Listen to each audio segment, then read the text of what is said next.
So we'll get started. It's another one of these long chapters, and it's chapter 8 in Divrei HaYamim. So let me show you first what it looks like. This is a very long chapter here, and let's just kind of put ourselves in place. We are going through Divrei HaYamim, and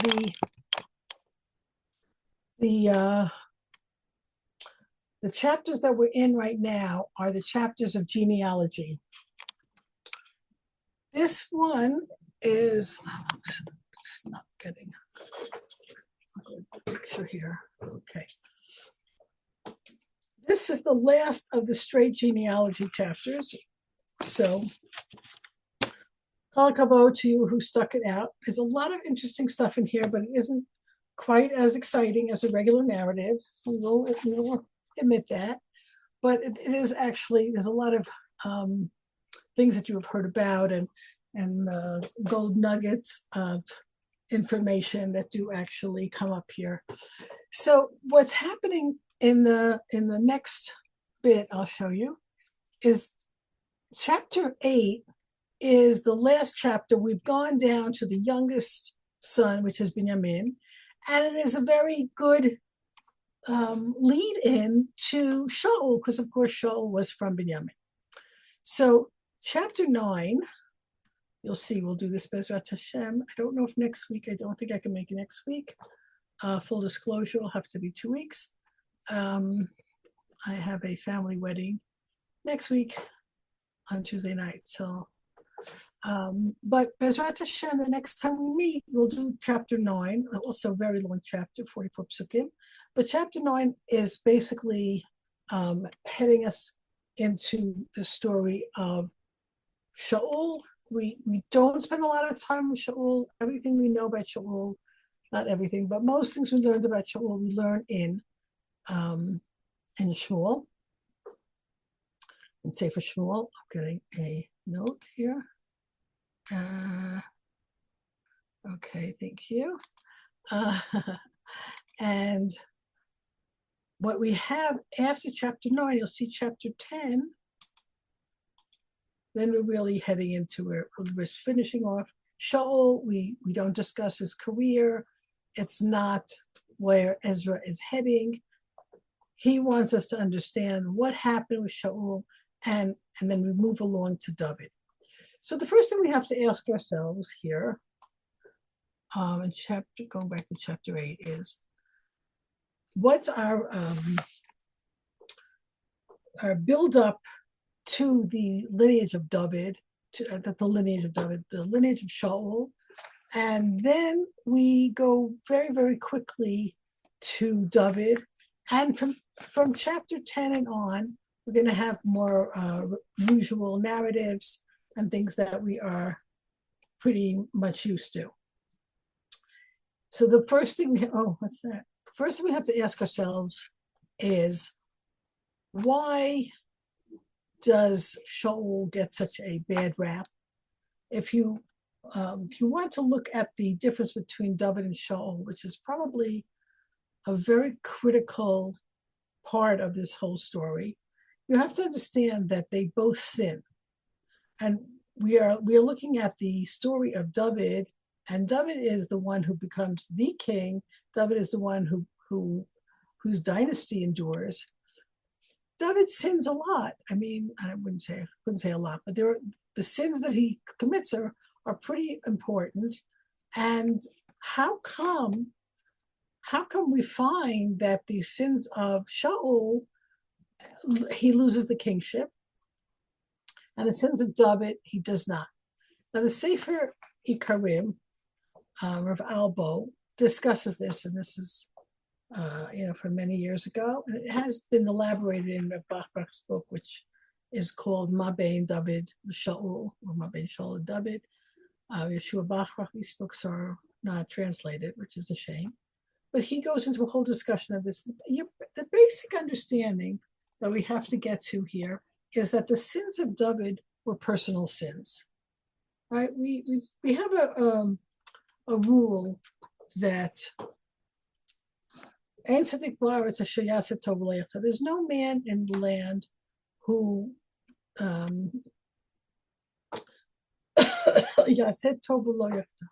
who doesn't sin. There is a Gemara that talks about the four people who never sin, and we are dealing here with one of them, Binyamin. Binyamin, Amram, Yishai, and Kilab. Kilab is David's son, one of David's son, his son by Abigail. But if you look at each one of these four people, they're very important people, but they aren't the main players in a certain sense.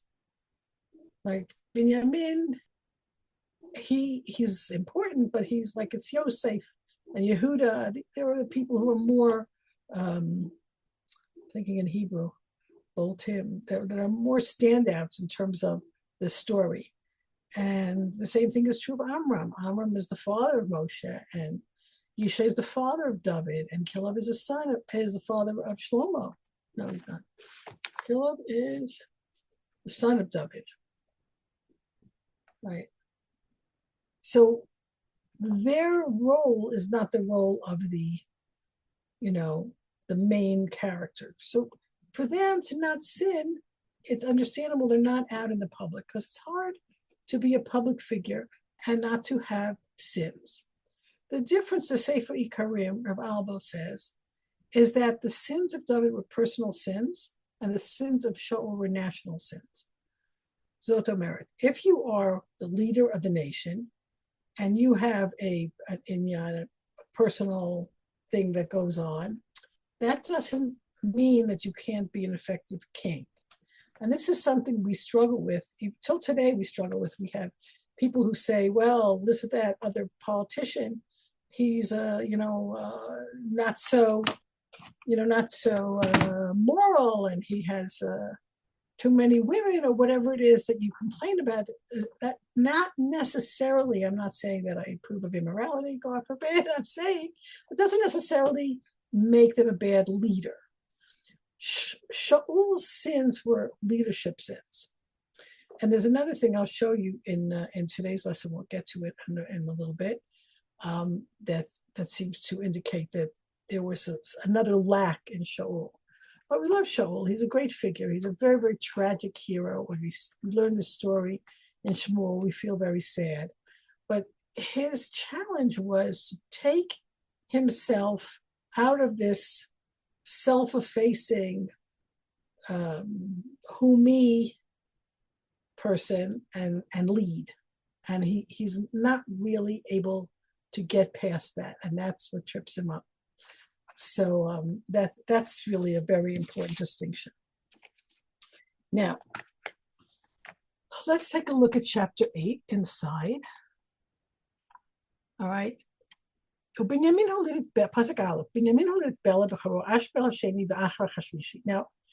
of all the chapters of inheritance and lineage, I found personally that chapter 8 was extremely confusing. So in an effort to kind of make it less confusing in giving it over, I took from the Dat Mikra some charts here.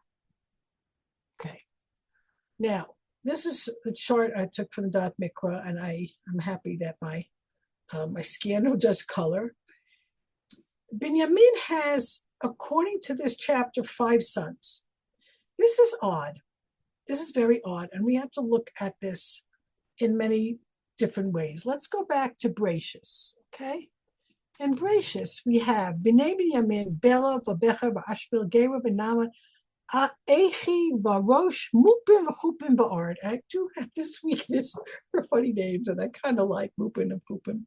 If you remember, I had a weakness for Guni last time, and Hushim, okay, especially Guni. Guni is my personal favorite, but okay.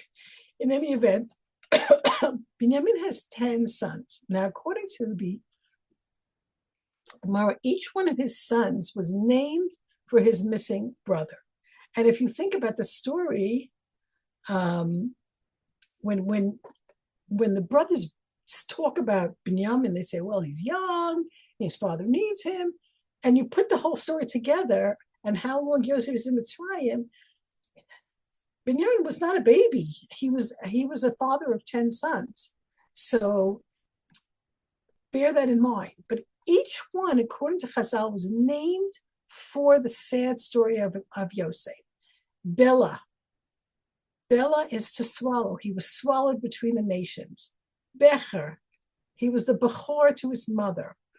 Ashbel, his HaKadosh Baruch Hu, Kael, put him in Shevi, put him in captivity.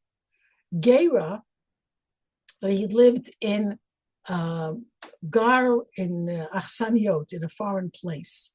Naaman, he was Naim, he was a very pleasing person. Echi, my brother. Rosh, my leader. Mupim b'chupim, right? He did not see my chuppah, I didn't see his chuppah. Something very tragic about 10 sons named for Binyamin's longing for his brother. Erd sheyarad beinamos, he went down between the nations. And some people say that his name was Vered, he was like a rose. It's a very interesting thing. So we know back in Bereshis that Binyamin had 10 sons. Now, if we switch to Bamidbar, the next census is after the Baal Peor. And here we see that Binyamin has 5 sons. B'nai Binyamin Mishotam Bela. This name is consistent. Bela was Binyamin's oldest, and we keep in every list, and there's a lot of lists, every list Bela is there. Bela, the firstborn. Mishpachat Habali, Ashbel. Now, back in Bereshis, we had somebody else in between there. There was Bela, Becher, and Ashbel. What happened to Becher? Achiram. Who's Achiram? I mean, it makes sense because my brother was great, Achiram, but Rashi explains that Achiram, my brother, was great, but like what happened in Bereshis? Who was Achiram? We didn't see Achiram here. Who's Achiram? Maybe Echi became Achiram? It's hard to understand this. Okay, you begin to see the difficulty in this, but we have like only 5 sons here, and there's Shufami and Chupam, that could be Mupim and Chupim, but you have here 5: Bela, Ashbel, Achiram, Shufam, and Chupam. So 5 sons of Binyamin are not here. So the Chazal struggle with this, and they say, well, perhaps they never had children, or perhaps they died young, or perhaps since the census is in Parshas Pinchas, directly after the plague that was brought on by the sin of Baal Peor, could be that many of Binyamin died in the sin of Baal Peor. That's what the Radak says. Now the Ralbag says, and we'll have to go back to our Divrei HaYamim here. Okay, in Divrei HaYamim we have Bela, Ashbel, Achrach, Nocha, and Rafa. Who are these people? Well, you can, and then let's go back. If you recall, when we did chapter 7 last time, we had in the middle of Yisachar, we had a whole Binyamin situation. Let's go back there so we can show you what I'm talking about. In chapter 7, right? In the middle of Yisachar, all of a sudden we had Binyamin, Bela, Becha, Yediel, Shlosha. And then a whole discussion of the sons of Bela. We really cannot connect them. So there's a big machlokus in the Chazal, like, is that actually Binyamin? We're talking about the Bnei Yisachar here. What's Binyamin doing this? So there is an opinion, I think the Malbim is of this opinion, that this Binyamin is a descendant of Yisachar, nothing to do with the tribe. But most of the commentaries, and we mentioned this last time, most of the commentaries feel this is Binyamin. Look, Bela, Becher. Okay, so Yediel could be Ashbel, right? And then we're talking about the sons of Bela. So like, it's very similar. But you can begin to see how confusing this whole situation is when you look at this, like what's going on here. So that's why I said, let's take a look at the chart. because I think the chart is very helpful. And we'll run through the psukim, but very quickly because this is some names. Here's Binyamin. Here's his oldest son, Bela. And here we have all the sons of Bela. And all of a sudden we have something in Avihud. Now, let's remember that what you're looking at here is also an interpretation. This is the Dat Mikra, the Merkas Arav Kook Sefer, and they do a wonderful job with charts and maps and pictures, and they do help us understand. I am personally a very visual learner. I like to see it like this, but this is also interpretation. So according to Dat Mikra, this son, Achrach, we said, who is he? Achiram, Acher, that's their suggestion. And Bela's son, he has a son, Adar. Gera, Gera is a familiar name. We have a Shofet in chapter 3 of Shoftim, whose name is Ehud ben Gera. So then we have another son of Bela, whose name is Avihud. And so I said, maybe that's Ehud. We don't know. But Ehud is supposed to be the son of Gera. There's a lot of Geras. Gera keep coming up. So we have here Gera, who is a grandson of Bela, and he has a son named Achihud. It could also be Ehud. So put this on the side. We also have later on in the story of Shaul, which is a few generations later, we do have the story of Shimi ben Gera, who was not so nice to David. He's from the Bnei Binyamin. So you hear the name Gera is a very Binyamin name. In any case, we have all these sons of Bela, and we seem to be going heavily after the descendants of Bela, and not so much after the other children. We have Gera, and we come to a person called Shacharai. We're going to talk about him, and El Paal, another descendant who has many descendants, and Bria, and Shashak, Shimi, and Yerocham. Now, Yerocham should sound familiar because this is part of the lineage here that we get into. Yerocham here is part of the descendants of Shimi. And we have here another name that's very familiar, one that we'll have to talk about. What is here, Shacharayim. And here we have Eliah. Eliah sounds a lot like Eliyahu. If we look at the next chart, which is the house of Shaul, we have Ner, Kish, Shaul, the sons of Shaul, Ishboshet, sons of Yonatan, and getting all the way down many generations. So we'll get back to that. Okay, so let's look at the psukim. You see the difficulties we have here. We will do our best. Okay, so Bela, right? We've established that we have here 5 children of Binyamin, but we're going to be following the line of Bela. Sons of Bela, Adar, Gera, Avihud, Avishua, Naaman, Achoach, Gera, Shufa, and Mehuram.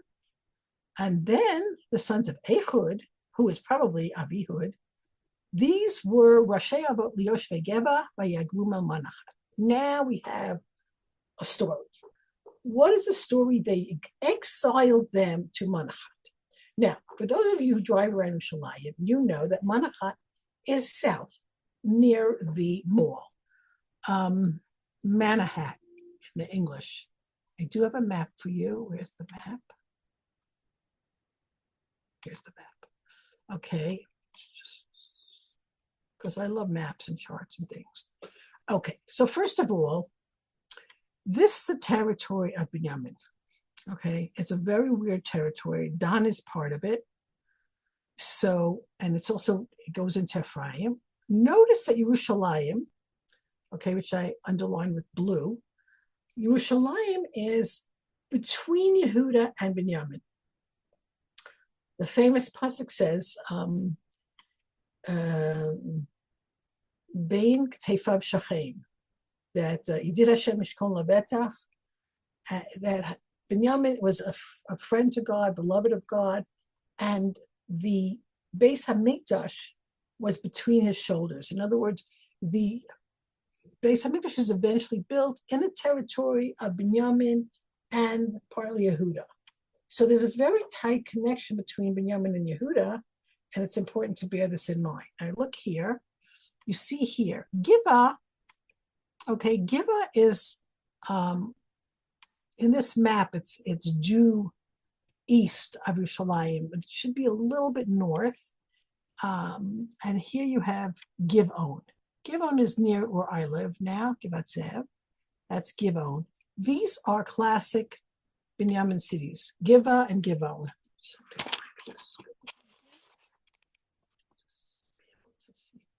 Okay, and we're going to spend some time on the geography here.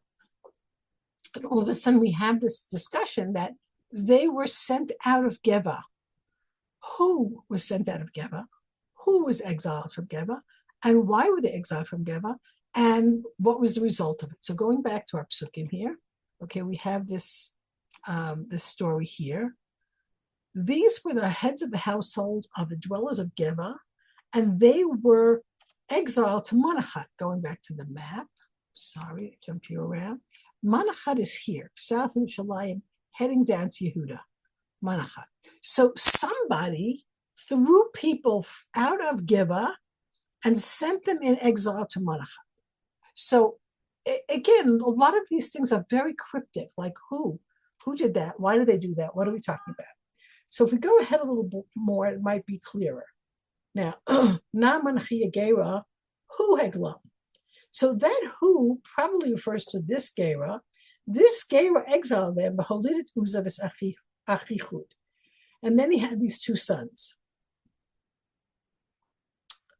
Very strange stuff. What happened here? So the question is, was this a family dispute between the two sides of Binyamin? Some of Binyamin said to other parts of Binyamin, get out of here, and sent them away. That is the opinion of the Rambam.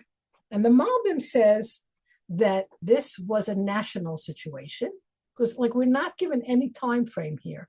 They were exiled. We have to remember also in the context of the whole story, there was this terrible event in Geva at the end of Sefer Shoftim. I'm sure you remember the story of the concubine of Geva, Pilegesh Begeva. Chapters 19, 20, and 21 of Shoftim. The end of Sefer Shoftim, this Levi and his concubine are coming back from Beit Lechem Yehuda, and they end up in Geva. Back to the map. Okay. They're coming up from Beit Lechem. He doesn't want to stop in Yevus, which is Yerushalayim. They end up in Geva, and she is attacked, and she ends up dying. And the rest of the tribes are so appalled that there's a whole civil war fought here. And only 600 members of Binyamin are left. So bearing this whole thing in mind, we can state that there's a definite problem with the descendants of Binyamin because of that event. In other words, if they came into the country whole with all their 5 families mentioned in Parshas Pinchas intact, that doesn't mean that after this event, all of those families, survived. There were only 600 men left at the end of that terrible story.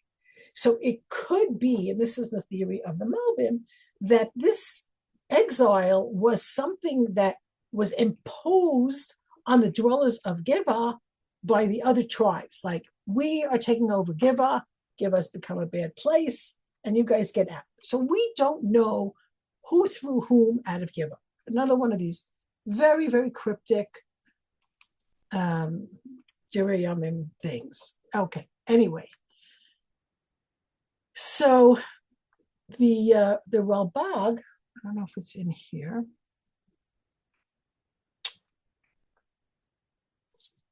The Ralbag says,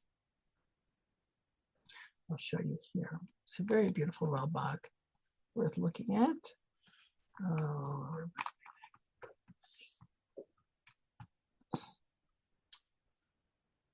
This particular edition, which you're seeing right now, is more complete, a little harder on the eyes than the one we're working with, but it's very, very complete. It has everything here. And here it tells you the Toelet of the Ralbag. Now, for those of you who are not familiar, I'll give you the Ralbag okay, Reb Levi ben Gershon, who's one of the Rishonim, he does a very interesting thing. Okay, one of the interesting things he does is at the end of every story, he makes a list called a to'elot. To'elot is um, uh,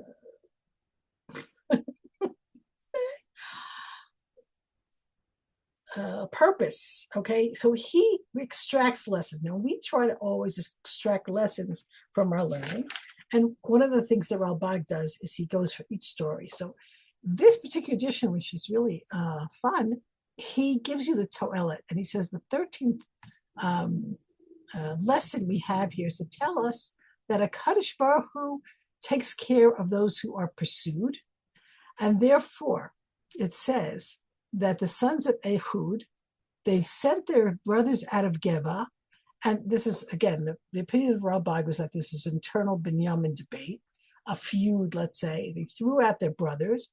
They exiled them to Manahat, and some of them became very successful, had many, many children, built cities, were successful in war, and got rid of the people of God who were not Jewish. They were Philistines.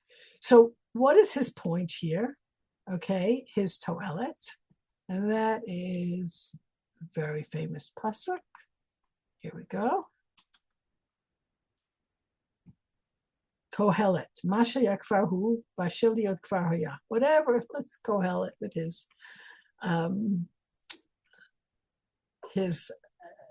sayings, whatever was, everything already was. And he ends with Elokim Yavakesha Tan Yerdaf. Kadosh Baruch Hu will seek out the one that is pursued, and Rashi explains it, right? The person who pursues someone, who mistreats, oppresses, takes advantage of someone, Hakadosh Baruch Hu, right? Will pay him back. In other words, one second. Excuse me. Elokim Yavakesha Tan Yerdaf. That's our pasuk. God will chase this person. So the Ralbag's Toelet here is to tell us these people that were sent out, thrown out of Geba, they became a thriving community, successful, many children, and they were able to fight off enemies, and so they were rewarded for being mistreated. Interesting. Something to think about when you have a hard time and you feel like things are not going well, that Kadosh Baruch Hu, so to speak, in today's lingo, he has your back. He may take advantage of you, but that is not going to keep you down. Okay. Now we have Shacharayim. Okay, so Shacharayim is just like what happened here. Who's Shacharayim? So if we go back to our chart, which I'm sorry, but I think it is helpful. I hope it's helpful for you going back to our chart. Shacharayim here, not sure. Now I put this in after I scanned it. The Ralbag thinks that Shacharayim is this guy, Huram. Okay, so that means he's a son of Gera. And I'm sorry, he's a brother of Gera. We don't know exactly who Shacharayim is, the bottom line. But he seems to be a descendant of Binyamin. But like, what is going on? Who is he? What is going on here? Shacharayim, and this is a weird story. Holid b'stei Moab. He had children in Moab. Moab? What's Moab doing here? Min shilchotam. What? This is very convoluted language, right? From when he sent them, Hushim and Bara, his wives. So there's a lot of weird stuff here. So it could be that he divorced his wives and took them back. It could be, and this is by the way, a number of Mefarshim say his wives, he had 3 wives, Hushim, Bara, 2 wives, and one of them is called Shilcho Otam, or Men Shilcho. So what are we doing here? Pasuk 10. Vayoled min chodesh ishto, and he gave birth min chodesh. Ishto, his wife's name was Chodesh. She's not one of these 3. And he had these children, Yovav, Tzivia, Mesha, and Malcolm. What is happening? Okay, so this is a very weird story. The Shacharayim story is a very weird story. Okay, now let me just find you. Show me here. Very interesting story. According to Shalmi, which is brought by the Fida, where is it? Here. No, Shalmi. Here. Okay. Who is Shacharayim? It's written Shacharayim gave birth at Sde Moab. Min Shilochotam Hushim et Baran Yashav Shacharayim said Boaz. Boaz. Why is he called Shacharayim? Mishuchrar. Shichrur we know is freedom. Shacharayim, Boaz was free of sin. Holid b'stei Moab, he married Ruth the Moabite. Min Shilochotam, because he was the one from tribe of Yehuda, that Yehuda was sent ahead back in the time of Mitzrayim. Yehuda was sent forward to set up yeshivot in Goshen. Shilochotam from Yehuda, and it's written Chushim, right? Chushim in Baran Nashav. And how can it be?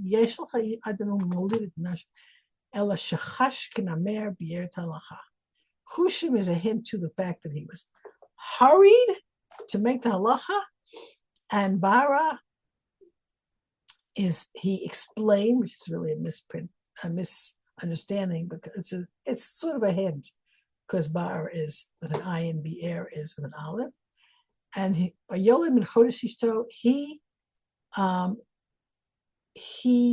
made a new halacha because of this situation. In other words, he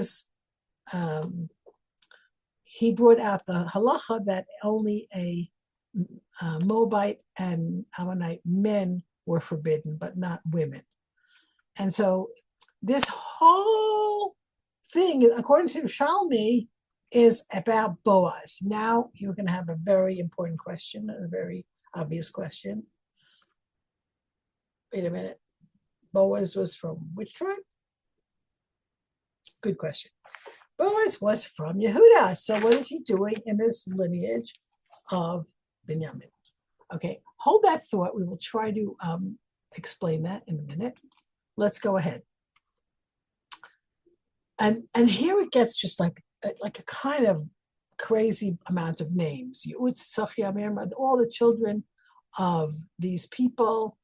Mirma, these are the sons, they were Rashea, they were heads of households. Umechushim, he had a Vitzuv and Elpal. Now Elpal has many children, so we keep getting back to him. B'nai Elpal, Ava Mishim Shomed, he built Ono and Lud and their environs. Now, going back to our map, where's our map? Here's our map, right? Ono, I tried to find these places for you. Ono and Lud here in the purple. Expanding. In other words, these people, this is according to the Rabbeim, these people expanded and built. And so that is where HaKadosh Baruch Hu rewarded them for being exiled and thrown out. Meantime, we have another one named Bria. Shema, they were also heads of fathers to the dwellers of Ayalon. They were able to chase out the dwellers of Gat. I'm sorry, but I keep jumping back, but here's your map. Gat is all the way over here. They were able to throw these people out. These were Plishtim, the people of Ayalon. Now, we don't see here Ayalon, but again, this whole Gush Dan, this is Tel Aviv, this is Yaffo, this whole area is called today Gush Dan. So Dan is on the border with Binyamin. And some of this commentators suggest that this is Gat, not this one, and that it's really Gittim, and that there were border disputes. And another suggestion is that the people of Dan got very friendly with Binyamin because they were across the border and they came to dwell in their cities because Dan, had not so much room here. A lot of their dwelling was up north. Okay, again. They sent out the people of God, and that is again the God helping the people who had been mistreated. Now more descendants. We can go through all these names, but I don't think it gives any great information, but we'll go here. We have the sons of Bria, we have the sons of Shimi, we have the sons of Shoshak, and the sons of Yeroham. We're going to stop for a minute on the sons of Yeroham, but I just wanted to show you back the chart. Okay, you see here, El Pa'al, Shacharaim, Bria, Shoshak, Shimi, and Yeroham. Now, when we get to the Pasuk Chav Zayin, we have another very interesting thing, because we said we have here a person named Eliyahu. What is going on here? Isn't Eliyahu in a different tribe? Now, the truth is that Eliyahu's whole origin story is very confusing. So if we look for a minute at the beginning, I open everything up for you. No.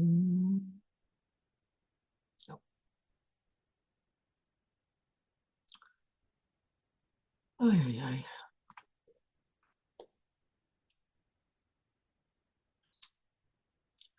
Not good. We need Malachim. Here it is.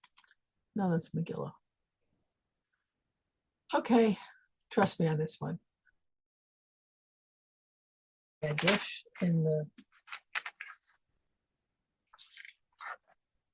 the Gemara, which Gemara is this?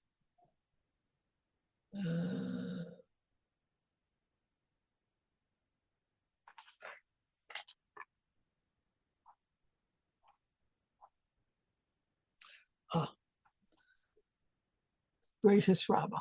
Here we go. Okay, Leah had a child, and she called him Gad, right? Actually, Zilpah's child, Bagad. And God is going to be someone who is going to get rid of the Avodah Zarah, and that is Eliyahu. Eliyahu, according to this understanding, is from God. So what is he doing here? We ask the same question of Boaz. What is Boaz doing here? What is Eliyahu doing here?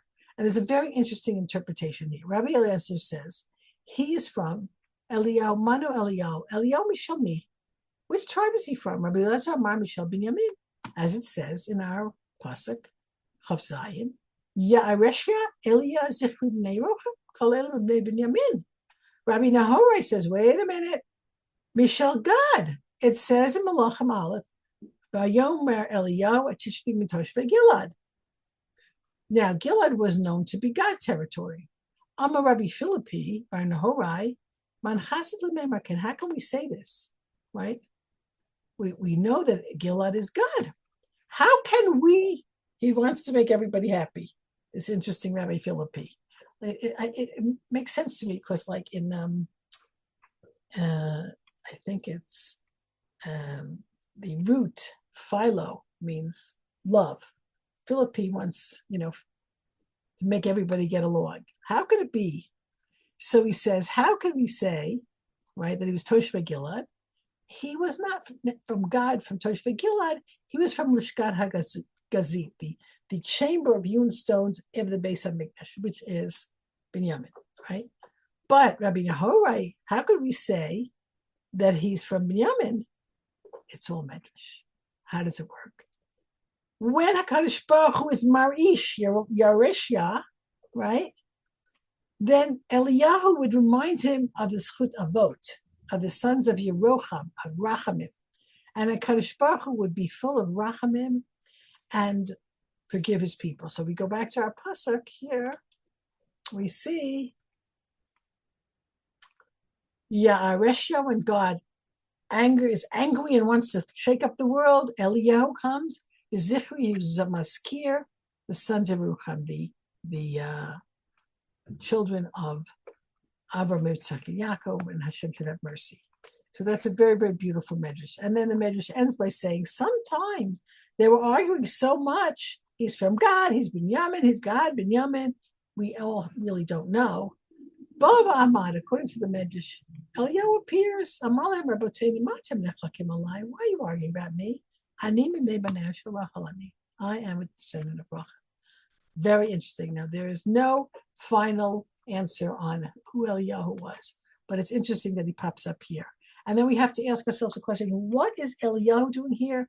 And what is Boaz doing here? And why are they both connected to Binyamin and how. So it's an interesting chazal that has this, if he's from Bnei Binyamin, we know what he's doing there. But if that's just a medrash and he's from God, why is he here? I heard a very interesting commentary of Rav Hutner, who says that, based on the Maharal, that when you are yearning for something, when you desire something, then that is how you get to growth. If you're complacent and you don't need anything and you're not looking for something, you're not going to grow. It's a very interesting thing. So look, what we see here, and I'm going to show you the next few psukim, is that one of the things that was a very great characteristic of Binyamin was that they wanted the Shekhinah to be in their territory.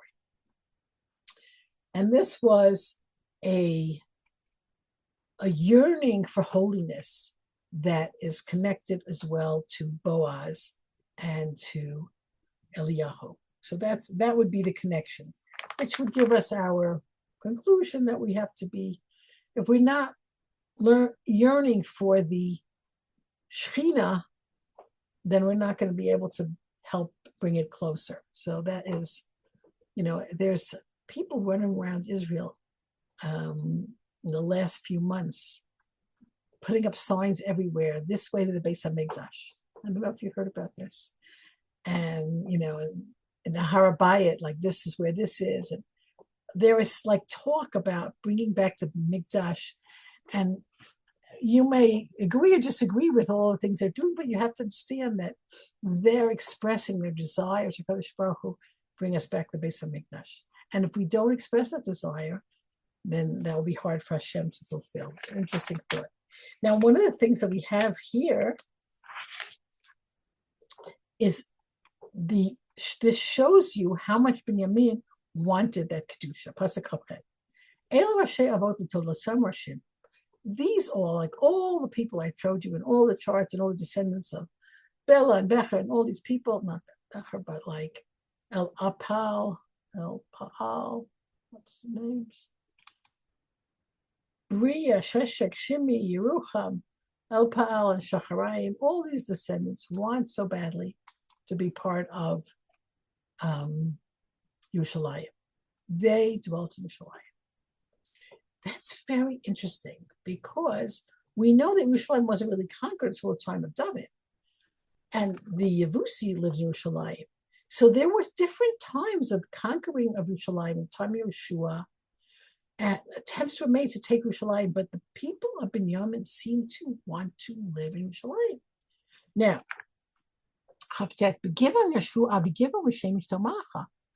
in Givon, right? And this almost exact section is in chapter 9. I'll show you in a second.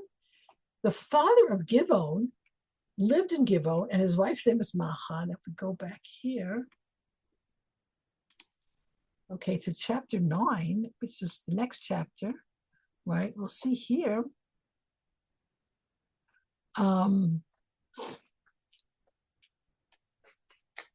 Given the Abi Givon Yeiel, now he has a name, and his wife's name is Macha.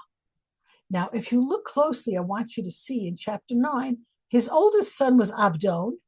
The other sons were Tsur, Kish, Baal, Ner, and Nadav. Wait, coming back to our chapter, right? His oldest son was Abdon, Tsur, Kish, Baal, Nadav. Ner doesn't appear here, which is very odd. Okay, and Ner is the ancestor of Shaul that we're looking for. But there seems to be an issue here. Gedor, Achio Zocher, Umiklos, Holy Shema, V'av Hema Neged Achayim, Yashu Yerushalayim Imachayim. We have seems to be here a real family dispute. Av Hema Neged Achayim. They were against their brothers, right? They dwelt in Yerushalayim with their brothers. In other words, there seems to be two factions of Binyamin. The Yerushalayim faction and the Givon/Giva faction. And Shaul's family is in the Givon faction. Shaul comes from Givon. So that is an interesting leads to an interesting comment in chapter 10. I'm going to jump ahead again here. In chapter 10, a very astonishing thing here about the death of Shaul. Below Darash Bashem Bayimitehu, Bayasevet Hamlucha David ben Yishai. In chapter 10, we find that the end of Shaul's reign. We don't get a much look into it, but we do find the end of his reign. And this is the comment that Ezra makes. He didn't look for a God, and God killed him and gave the Melucha to David. Now, what could that be referring to? It seems that it might be referring to the fact that he didn't long for Rishonim. He didn't long for the Kedusha. He didn't long for the Shekhinah. And he was content among his people in Givon, which is a very interesting complaint and something we have to take in mind now. It's a virtual Beit Midrash in the Gush, and they quote Dr. Neria Klein. Find this over here. And he says, the verses intentionally created tension between Givon and Jerusalem. Shaul's origin was Givon, and there the Mishkan was for a time there. Shaul did not trouble himself to bring up the Ark of the Covenant. At the end of chapter 10, we said, he did not inquire of the Lord. David, by contrast, seeks God and brings the Ark to Shalayim. Our chapter splits the genealogy, in verse 8, splits the genealogy of Benjamin in two. The first group lived in Jerusalem, the second lived in Givon. Even from the second group, some ended up in Jerusalem. Only Shaul's family in the next verse is not described as living in Jerusalem. This is a full contrast between Shaul and his tribe. Very interesting point by this Dr. Klein. Now in Lamed Gimel, we finally get to Shaul and his lineage. Okay. Bener holidet Kish, the Kish holidet Shaul, the Shaul holidet Yonatan and Malchishu, but Avinadav Eshbal. Eshbal is Ishboshet. Uben Yehonatan Merivbal holidet Micha. Merivbal is Mephibosheth.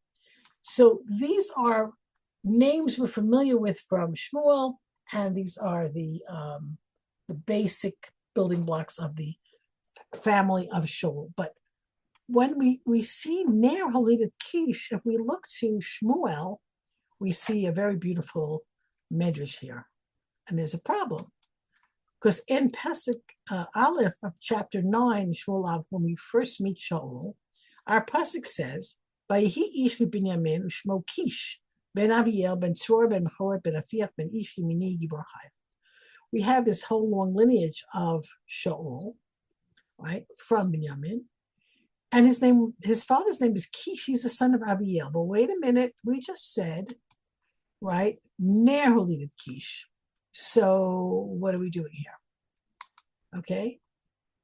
Who is the father of Kish, Aviel, or Ner? And the Radak comes in and it's a very, very beautiful. Divrei HaYamim Omer Ner holidet Kish. Ner haya ben Aviel. Right? We find here later on that Shaul's commander-in-chief is Avner, the son of Ner, who is his uncle. And we've seen his mentioned Ner as his uncle a number of times. And Avner is his first cousin. Halo haya achi Kish v'abi Avner, kamo shomer b'zeh sefer, yitachen paresh. And I really enjoy this Radak. Ki Aviel, and by the way, full disclosure, I have a grandson named Aviel, and so very attached to this name.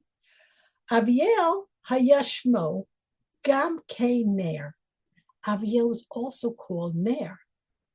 V'hayu lo shnei banim, ha'echad karashmo Kish, v'echad karashmo Ner. Kishmo?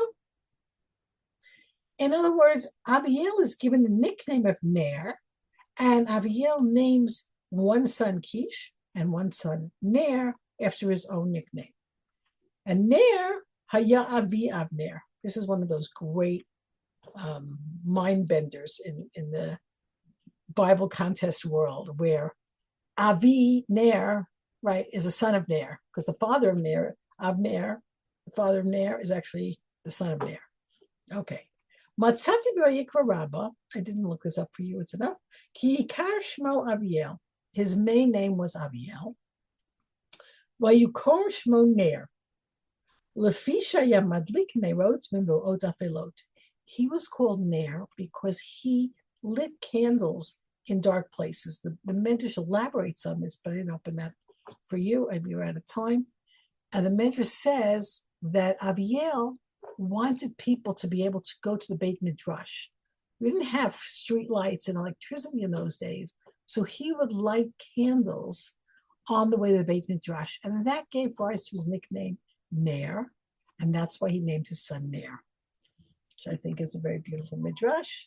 Actually, I met a husband of one of our students in Midrash Shapell, and his name is Abiel, and he had no idea who Abiel was. I'm like, wait, I'm going to get this midrash so you can see what a great person Abiel was, what a big tzaddik, and the grandfather of Shaul. Now, Eshbaal and Meriv Baal, we find in other places that there is a symmetry between the names Boshet and Baal, because there was something embarrassing, the name Baal in there, so it became Boshet from Busha, and Meriv Baal, and that is Mephibosheth. Now, the Ralbag suggests that Mephibosheth, right, we have this interesting thing going on here, that if you look, and again, I'm going to bother you with the charts here, but I do think they are helpful. If we look at Ner, so I made a star there because star, I pointed out that that's Abiel, Kish, and Shaul. The three sons, Yehonatan, who was David's good friend, Achishu and Abinadab, these three are all killed on Har Gebo with Shaul. And the one that's left alive is Ishbosheth. And he rules after Shaul. Avner puts him on the throne for a couple of years. It's not even mentioned. I don't think it's mentioned at all in Divrei HaYamim. Going forward, we'll look at it. But it's important to understand that Yehonatan and David made a pact.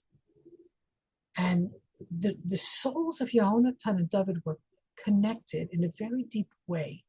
There was a tremendous affinity, two very holy and brave neshamot, that's what Rav Bachar calls them. Instantly, when David conquers Goliath, B'nefesh Yehonatan nikshar b'nefesh David. Yehonatan saw in David a great leader, a great mentor. Back in chapter 14, Yehonatan had been the one to lead the great victory. And now in chapter 17, it's David that leads the great victory. And these two people are connected. And at one point, they make a pact to take care of each other and their children if either one of them dies. And it's important to see. David takes care of Mephibosheth. He has a son named Micha. The Chazal say, why is he called Meriv Baal as opposed to Mephi? Meriv means he argued. He argued with God. He had a tough life, Mephibosheth.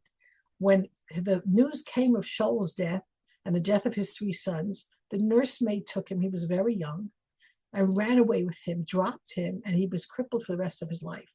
When David had to run away from Avshalom, there became a certain rift there, and it was a very difficult thing to overcome. A very sad story. But anyway, his son Micha had children and his descendants, and all of these people were given great importance by the dynasty of David, the descendants of Shaul, and they were kept, important people and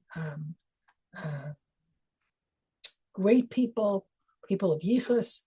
And here, that Mikra points out, of course, we know that one of the descendants of Shaul is Mordechai.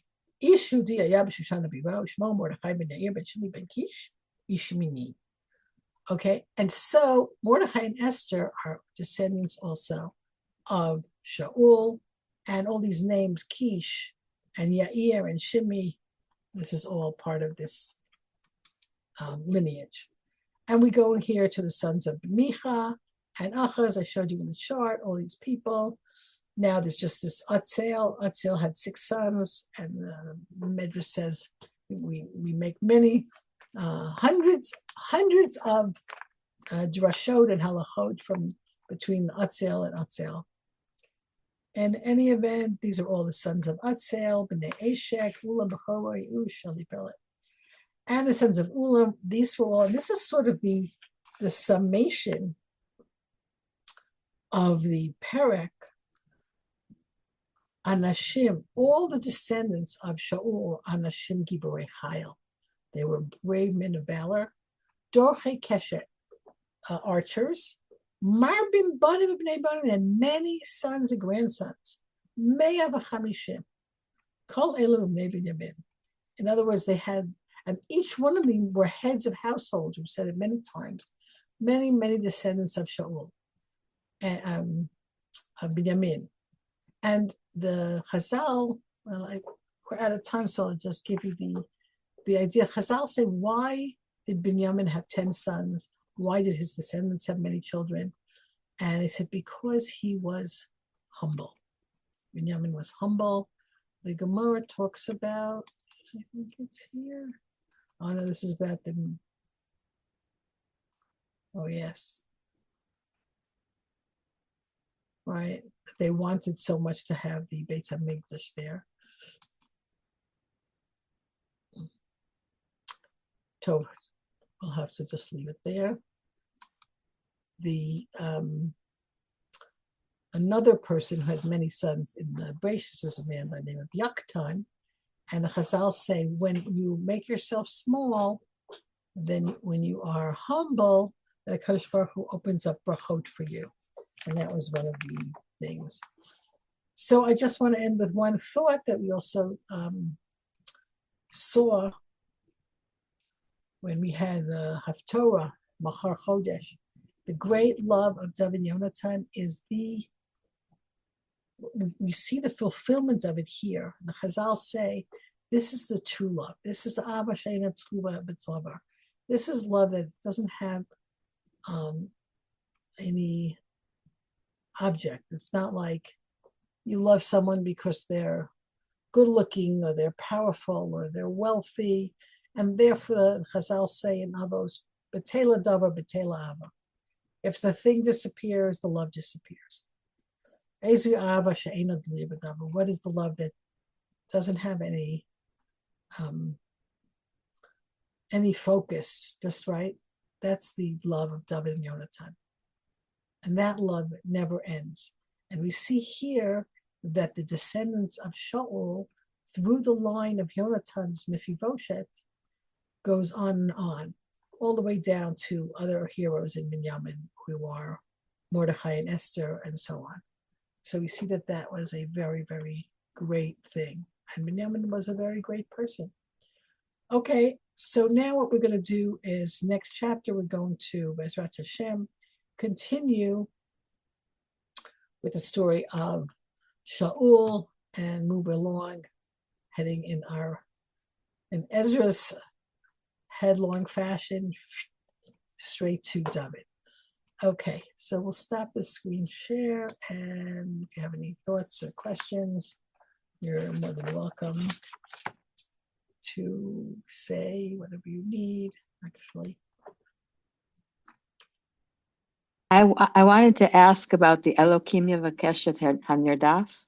Okay, hang on one second. I just want to mention one thing that I didn't say, and that is that we're dedicating our learning today to Lilu Nishmat, all the soldiers that have died in the last few weeks.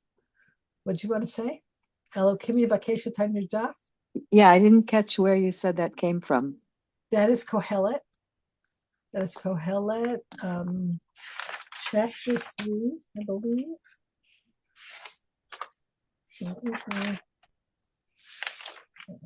Yeah, chapter 3, verse 15. Kohelet. Okay, thank you very much. I forgot to mention something. We were talking about all the people who want to live in Yerushalayim, that the Vilna Gaon mentions the pasuk in Nehemiah that everybody wanted to be a part of Yerushalayim, and they cast lots for the privilege of living in Yerushalayim. He uses that as an example. Hello, I'm sorry, Ruth, you had a question? No, I just missed. I tried to get so you could see me. What did you say about people living in Yerushalayim? I just missed that. That the Gra, the Vilna Gaon, quotes chapter 11 in Nehemiah, which I closed all my sources there. But in the beginning of chapter 11, the first verse, chapter 11 of Nehemiah, it says, these are the people who lived in Yerushalayim. All the leaders lived in Yerushalayim, and all the people had to cast lots. They cast lots for the privilege of living in Yerushalayim. So, Yay for living in Yerushalayim. yay for Yerushalayim, yeah.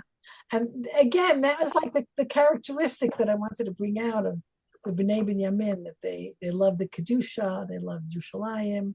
I didn't even get a chance to show you that how much they longed to have the Beis HaMikdash in their territory, and that there were parts that's one of the Gemaras that I had open there, that there was a part of Yehuda sticking into that area, and the people of Binyamin were like, we want it all. We want all the Kedusha and the Shechina. And they said, it's not fair. They have kingship. We should have the Kedusha. Interesting kind of thing. So the idea was that the love of the Kedusha and the love of Yerushalayim and the love of the Shechina should be our, one of the things that motivates us going forward. Bezrat Hashem, we should be Zocha. Yeah. I mean, was there Amen. actually, do they know which part? It was actually part of the land? Do they know where it is? I will try to send the map to the chat. There and the reference also in the Gemara, which says that there was like one part of one of Mizbeach was like in Yehuda territory. It was like on the border, and Binyamin had this like we want it all. And it's interesting because Nov and Givon, which also had the Mishkan after Shiloh was destroyed, Nov and Givon were also in Binyamin territory. And Shiloh, Shiloh was like in Ephraim. It sounds like, Ephraim is, but it says in Tehillim that David, that HaKadosh Baruch Hu, Vayitosh Mishkan Shiloh, B'Sheben Ephraim Lo B'char. God did not want Shiloh, did not want Ephraim. So it's not clear to me that we can relate the Mishkan to Binyamin. Mishkan was clearly in Shiloh. It's interesting. It was part of the Mizbeah. What? It's interesting. They said it was under the Mizbeah was Exactly. on part of the land. I'm gonna That's fascinating. I'm going to find that reference and put it in the chat. So Thank you. Yeah, because it's very specific. It was like it says like one bit of land was like Yehuda, and they were like not happy. Yeah, Fascinating. but it seems to be that it's not.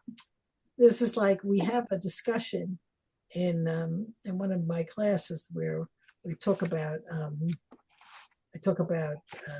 lo tachmod, and there's a very long passage in the Orchos Tzadikim about jealousy, and jealousy is bad. It takes you out of this world, and all these things about jealousy, and desiring other people's things is bad. But there's something called kinat sofer.